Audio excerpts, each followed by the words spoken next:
अस्सलाम वालेकुम व्यूअर्स, कैसे हैं आप? आई होप के सब अच्छे होंगे और बहुत अच्छे से अपना और अपने प्लांट्स का ख्याल भी रख रहे होंगे। तो आज हम जिस प्लांट के मुतालिक बात करेंगे वो ये है कोक्सकॉम्ब। ये बहुत इजी टू ग्रो प्लांट है। बस एक दफ़ा इसे आप अपने घर में ले आएँ, फिर ये ख़त्म होने का नाम नहीं लेता। बिना केयर के और बिना इसको लगाने के या एक्स्ट्रा देखभाल करने के ये प्लांट जहाँ जहाँ इसके सीड गिरते हैं खुद ही दोबारा जर्मिनेट हो जाता है। मैं ये प्लांट तकरीबन चंद साल पहले एक गमला लेके आई थी, इस तरह से छोटी छोटी पौध का पनीरी बनी हुई थी उसमें। वो ये वाले प्लांट थे रेड कलर के, यानी कि इसको रेड फूल लगते हैं। और ये वाले जो हैं इनको, ये वाले मैं बस एक एक गमला लेके आई थी। ये ऑरेंज कलर का था और एक येलो था और एक मल्टी शेड में था।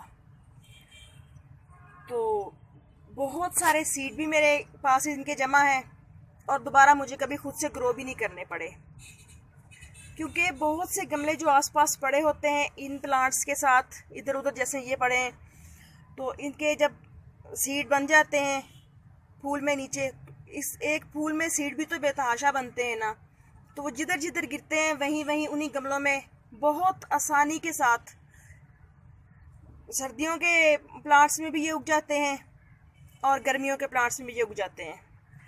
आसानी के साथ, कोई परेशानी नहीं होती इनको ग्रो करने में।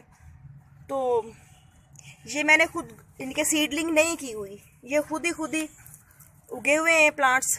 ये देखें माशाल्लाह कितनी घनी है बीच में।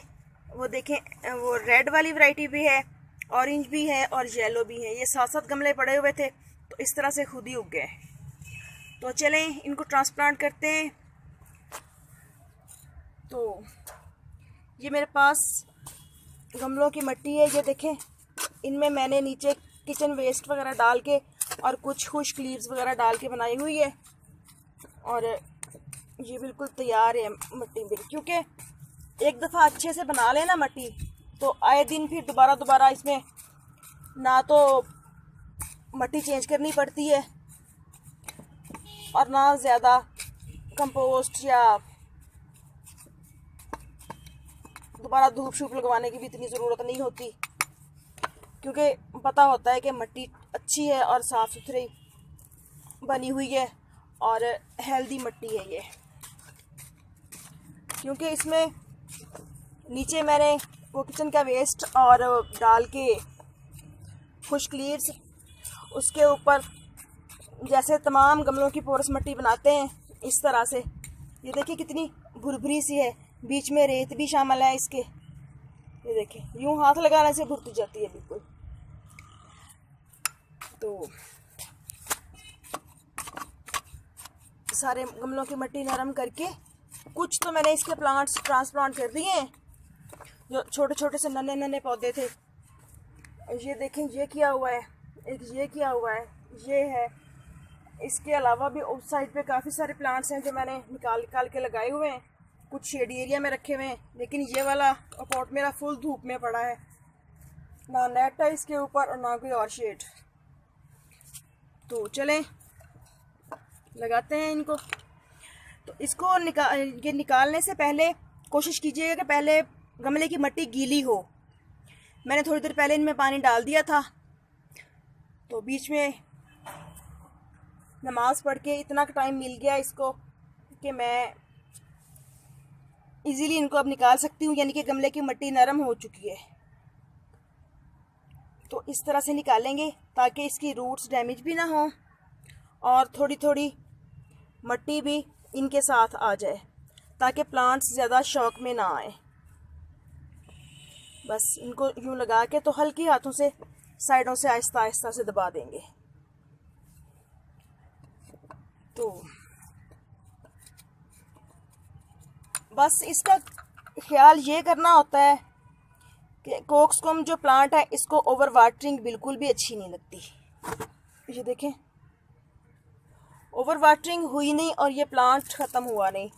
बस ओवर वाटरिंग से बचाना है, बाकी आप इसको धूप छाँव सब ये बर्दाश्त कर लेता है प्लांट और बहुत खूबसूरत लगता है जब इस पे फूल आते हैं यूं भरा हुआ गमला महसूस होता है, बहुत प्यारा लगता है। और ये देखें, ये छोटे छोटे से फ्लावर्स बनने शुरू हो गए हैं इसमें। अभी प्लांट है कितना, बहुत छोटे छोटे प्लांट्स पे फ्लावर्स आना शुरू हो जाते हैं।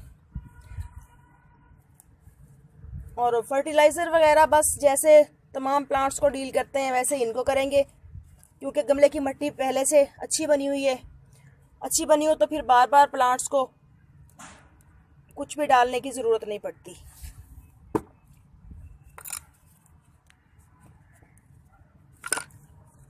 इस तरह से एक एक करके हम सारे लगा लेंगे।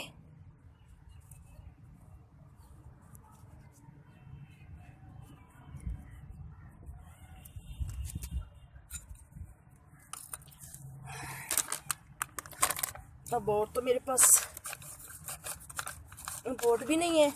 चलें, ये एक पॉलीथीन बैग है, एक प्लांट में इसमें लगा देती हूँ।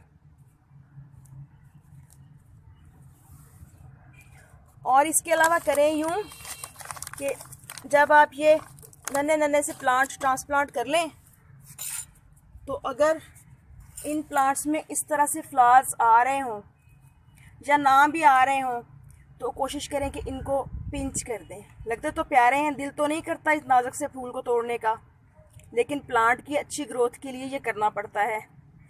यहाँ से फिर मज़ीद शाखें निकलेंगी और प्लांट बुशी होके उभर के सामने आएगा। अगर फ्लावर ना भी निकला हो तो भी ये देखें, इसमें कोई फ्लावर नहीं है, लेकिन मैं फिर भी इसको यहाँ से पिंच कर रही हूँ ताकि मेरा प्लांट अच्छी ग्रोथ करे और हेल्दी हो।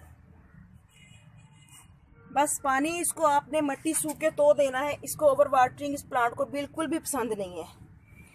अगर ओवर वाटरिंग होगी तो प्लांट धीरे धीरे ख़त्म हो जाता है। बहुत अच्छे से चल जाते हैं प्लांट, फ्लावर्स आ जाते हैं, लेकिन जैसे ही ओवर वाटरिंग होती है वो प्यारे प्यारे जो फ्लावर खिले हुए होते हैं वो एकदम से यूं ना लटक जाते हैं, ढीले हो जाते हैं और चंद दिनों में फिर प्लांट ख़त्म होना शुरू हो जाता है। तो मैं आपको दिखाती हूँ। मेरे पास और भी बहुत सी जगह पे ये लगे हुए हैं प्लांट्स। कुछ प्लांट्स मैंने इधर ट्रांसप्लांट करके रखे हुए हैं साए में, क्योंकि प्लांट्स जो बेबी प्लांट्स होते हैं, छोटे छोटे पौध, उनको ट्रांसप्लांट करने के बाद आप इस बात का ख्याल लाजमी रखें कि ट्रांसप्लांट करने के बाद इन छोटे छोटे से प्लांट्स को तकरीबन 4-5 दिन के लिए आपने किसी भी शेडी एरिया में रखना है। फिर आहिस्ता आहिस्ता इनको धूप में लेके आना है। उस जगह पे रखें जहाँ पे सुबह की चंद घंटे की धूप है, 2-3 की। इस तरह से बढ़ाते बढ़ाते टाइम लिमिट बढ़ाते जाएं। तो ये एक और खाली गमला निकला है मेरे पास, इसमें भी प्लांट लगाते हैं। तो इसमें भी लगा दूँ। ये बड़ा हेल्दी सा पौधा निकालूंगी। तो चलिए अब मैं 2 निकालती हूँ, क्योंकि मेरे पास प्लांट्स बहुत ज़्यादा हैं। मैं तो ये बांटती भी बहुत हूँ, मिलने जुलने वालों को, फ्रेंड्स को, जिसको ज़रूरत होती है या जिसको शौक़ होता है वो ले लेता है। और मैं खुशी से देती हूँ, क्योंकि ये छोटी छोटी खुशियाँ बांटने से बढ़ती होती हैं। मुझे बहुत अच्छा लगता है कि मैं किसी को प्लांट्स का गिफ्ट करूँ या मुझे कोई प्लांट्स का गिफ्ट करे, बहुत ही अच्छा लगता है। और मेरे ख्याल में इससे अच्छा गिफ्ट है भी कुछ नहीं। तो बाकी जो प्लांट्स रह गए हैं ये फिर मैं कुछ तो डिवाइड कर दूंगी इधर उधर गमलों में, कुछ मैं फिर इस बड़े वाले पॉट में रहने दूंगी। तो अब यकीन कीजिए कि मैंने कभी भी, ये इतने सालों में मैंने कभी भी नहीं इसको ग्रो किया। ये खुद ब खुद मेरे पास इतने सारे प्लांट्स हो जाते हैं ना, मैं सबको बांटती भी हूँ, देती भी हूँ, और जहाँ जहाँ चाहती हूँ खुद इतने सारे प्लांट्स लगा लेती हूँ। माशाल्लाह फिर चल भी सारे जाते हैं। किसी को गलती से ओवर वाटरिंग हो जाए तो हो जाए, अदरवाइज़ बहुत अच्छे लगते हैं खिले हुए। और पानी जब दें आप इन प्लांट्स को ग्रो करके, तो यूँ गमले की साइड पे दें, सेंटर में ना दें, ताकि प्लांट हिल ना पाए। तो इस तरह से बहुत आसान तरीके से आप कोक्सकॉम को ग्रो कर सकते हैं।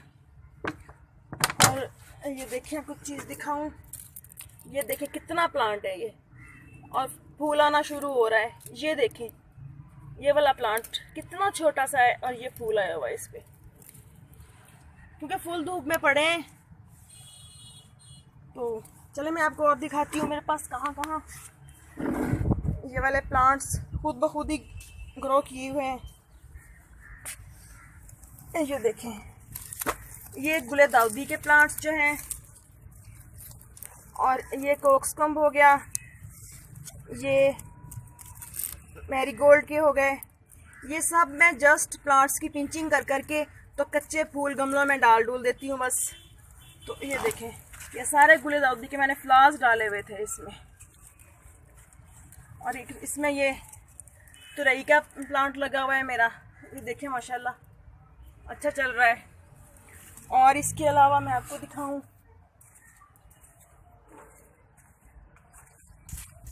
ये पड़ा एक ये पड़ा है। और ये देखें, ये कितने सारे प्लांट्स फिर इस वाले गमले में निकले हुए हैं।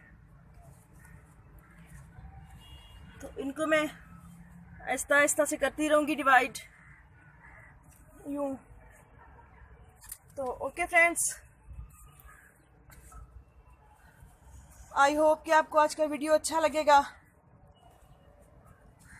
यूँ गार्डन में छोटे छोटे काम करते रहना बहुत अच्छा लगता है मुझे। मेरे ख्याल में तो शायद ही कोई दिन ऐसा जाता हो जिस दिन मैं कोई सीड ग्रो नहीं करती हूँ, या मैं कोई प्लांट इधर से उखाड़ के उधर और उधर का इधर नहीं करती, या कोई प्लांटर नहीं बनाती।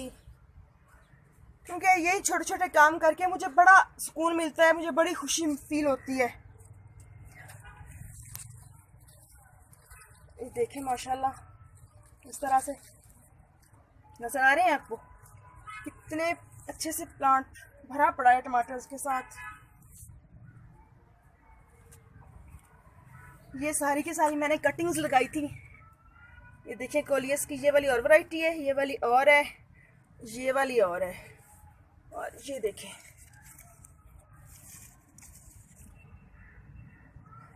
ये देखिए सारी की सारी मेरी माशाल्लाह कटिंग चली हुई हैं और कितनी अच्छी लग रही हैं।